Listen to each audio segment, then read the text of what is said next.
from an obese kid on the brink of ending his life. Like, your life matters. To a warrior rising from countless defeats. Position.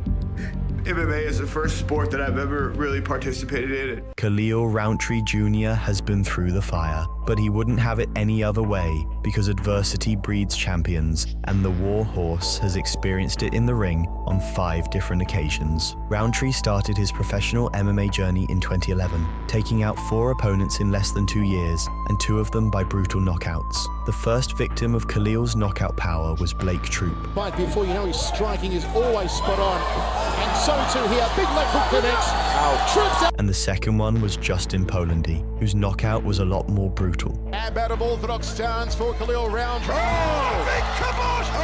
Good night, freaking Irish! With just 4 wins under his belt, Rountree entered the Ultimate Fighter Seasoned 23, where he suffered an immediate setback, losing to Corey Hendricks by submission after an absolute barnbuster. Dana White was still pretty impressed. It was a very fun fight to watch. Rountree's loss seemed like the end of his UFC dreams, but fate had other plans when Hendricks suffered a neck injury and gave Rountree an unexpected second shot in the semi-finals. Rountree made the most of his opportunity by scoring a sensational TKO against Josh Stansbury. Khalil's opponent was full of praise for him as the warhorse marched onto the finals. What are your thoughts on that? You know what, Khalil's a freak athlete, you know what I mean? This guy, he's trained with some of the best in the world. I know he calls Anderson like his brother, you know, he's been in there with Anderson Silva and them guys, and just training with him on Ultimate Fighter, you know, he's tough to take down. I mean, honestly, if I felt like I got the takedown, I know that he kind of lacks there, but I mean, he can get up, you know, and I feel like athletic-wise, and he's got the power and the striking ability to change a fight with just one shot. Unfortunately, Khalil couldn't land his signature knockout in the final against Andrew Sanchez, who used his wrestling to neutralize Rountree's striking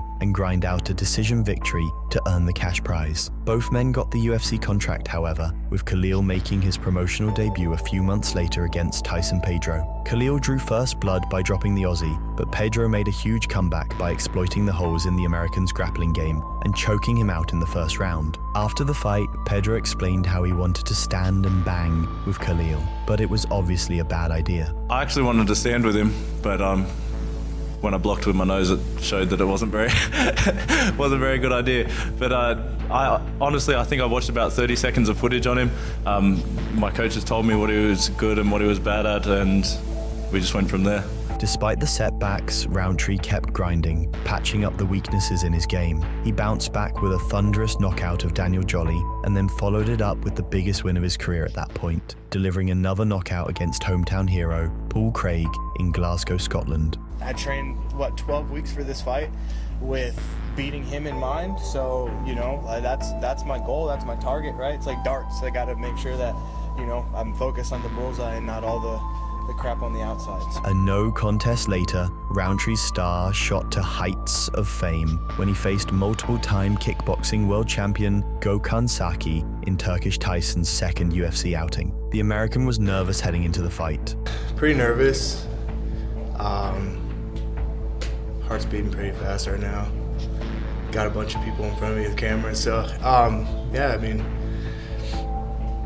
yeah, a lot of feelings. Yeah, definitely a lot. Saki, on the other hand, was cocky as always. He feel the power, and then he will panic, and he will not know anymore what he's gonna do, you know, so. When the cage door closed, Rountree shocked the world by knocking out the rowdy kickboxer in less than 2 minutes. Rountree was more than happy to silence the critics who had been claiming he'd be the one getting knocked out. As a person who I feel like I come in here and I do my best to put on fights for the fans, just to get, like, you know what I mean, just to get a lot of MMA fans and be like, oh, this guy's gonna knock you out, or you know what I mean, like that. To me, I was just like, man, then what do I do it for if it's not for the fans, you know? So it turned around, and I do it for myself, and definitely happy to have it done in such fashion. That victory was a major confidence booster for Rountree, and he was eager to ride the momentum. But then came the darkest chapter of his career, as he lost 3 of his next 4 fights. His first defeat came at the hands of Johnny Walker, who demolished Rountree with vicious elbows in the clinch. That loss sent him packing to Tiger Muay Thai in Thailand to sharpen his clinch game under the tutelage of experienced Muay Thai fighters.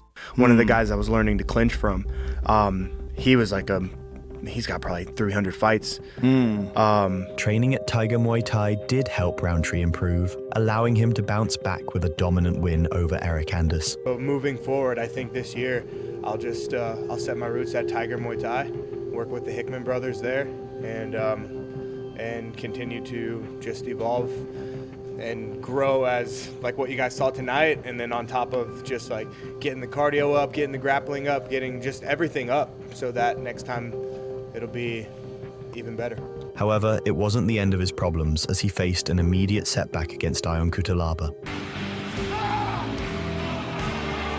In their 2019 bout, Cutelaba finished Rountree in half a round, taking him down and smothering him before unleashing elbows from top position to finish the job. Rountree's fifth loss came at the hands of Marcin Prachnio immediately after the Cutelaba fight. In the first round, Prachnio started aggressively with high kicks, while Rountree found success with straight counters and body kicks. Both men exchanged big shots in a competitive start. The second round saw Rountree land a huge check hook that dropped Prachnio, but Prachnio survived and was more active as the round progressed. In the third, Rountree slowed down, and though he landed a solid uppercut, Prachnio's volume and straight rights controlled the frame. Ultimately, Prachnio's relentless activity gave him the edge in a closely contested bout. That was in January 2021. Khalil Rountree is a whole new animal now, riding a fierce 5-fight winning streak, most recently stopping former title challenger Anthony Smith by TKO in the third round. And he did that all while battling demons from his past that still haunt him. I just have one question for you, man. For the next Khalil that's maybe sitting on his couch right now, a little bit overweight,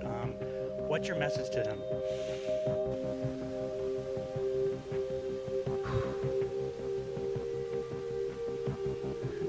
It might sound a bit cliche, or we've heard this before, but like, your life matters.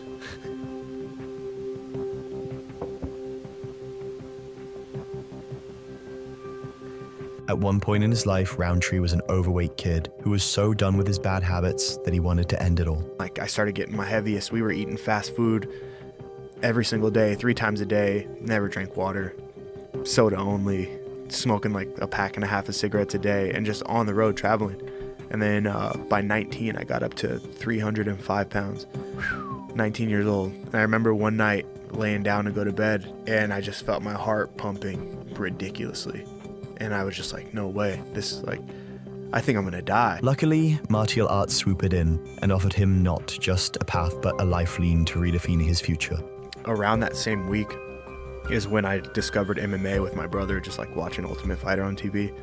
And so I went on my last tour, and I told the guys like, hey, I'm gonna go train MMA. They're like, oh, you're gonna be a fighter? Like, you think, you know? And I was just like... What began as a way to dodge an early doom has transformed into a chance for Khalil to soar to heights he never dreamed of when he first set foot in the gym. At UFC 307, Rountree is set to confront his toughest challenge, yet in the form of Alex Pereira for the UFC light heavyweight title. With the odds heavily stacked against him, Rountree remains confident, ready to pull off what could be one of the biggest upsets in UFC history. This is what I've been working for. You know, when I started MMA, everything, when my life changed, it all happened kind of like by accident. But I stayed strong, I stayed dedicated, and I've always had a belief that, you know, this was possible. So now I'm finally here, and I'm like living in this reality that was a dream. So what it means to me is everything. It's that time that I've always seen in my mind, you know, like now it's here. And so I feel great, man. Like, I'm ready for this. Will he put his money where his mouth is, or will he suffer his 6th career setback? Let us know your thoughts in the comments. If you enjoyed this video, watch a similar one on Kayla Harrison, who will also be fighting at UFC 307 in a bantamweight title eliminator against Ketlen Vieira.